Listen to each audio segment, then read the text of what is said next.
It took us 5 years to get another LEGO Star Wars, and this would be the most different one yet. The first LEGO Star Wars game with voice acting, the first one made for the 8th gen consoles, and most importantly, the first one based on the new generation of Star Wars. And let me tell ya, I was so hyped for this game as a 10-year-old because damn I loved LEGO, damn I loved Star Wars, and damn I loved The Force Awakens. So I was excited for this one. So excited, in fact, that I went to Best Buy and picked up the deluxe edition of this game alongside Super Mario 3D World for the Wii U because it was only $20. I hadn't played it yet, so why not get that too as a little side bonus thing? And then I went home and absolutely just fell completely in love with Mario 3D World. What an absolute masterclass in 3D platforming and a kick-ass showcase of the fantastical world of Mario. To this day, I still think it's one of the best and most underrated Mario games, especially that Switch port.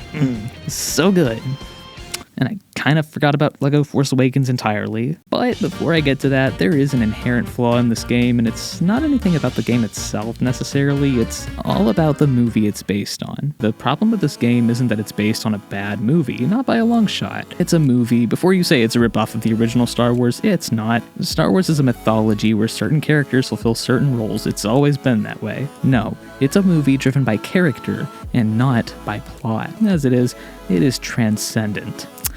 But it is not enough by any means to get an entire LEGO game based on it. The best thing about LEGO Star Wars, and now that I think about it, actually most LEGO games based on movies, is how the game takes several movies, several stories, and combines them into one faithful yet creative game. And Force Awakens is just one movie. My god, is it stretched as thin as humanly possible. The one minor problem with LEGO Star Wars The Complete Saga was that a lot of the stuff from the movies had to be cut to fit all in one game, while here the one major problem was the opposite. It was trying to cram way too much stuff in. Stuff that wasn't even in the movie. For example, the game starts with a level ripped straight from the end of the last Star Wars movie, which has nothing to do with the rest of the game since Force Awakens undoes the ending of Return of the Jedi anyway. Then after that, there's a pointless prologue thrown in that also isn't from the movie either. All of the levels are elongated to the max with filler. It makes them so boring and not super fun to play through for the most part. And they're not even that accurate either. Like, remember the iconic scene in The Force Awakens where Han Solo gives these blue orc people a roast chicken? Yay, how accurate. What about the scene dedicated to finding Wookiee cookies and activating a spaceship? Yeah,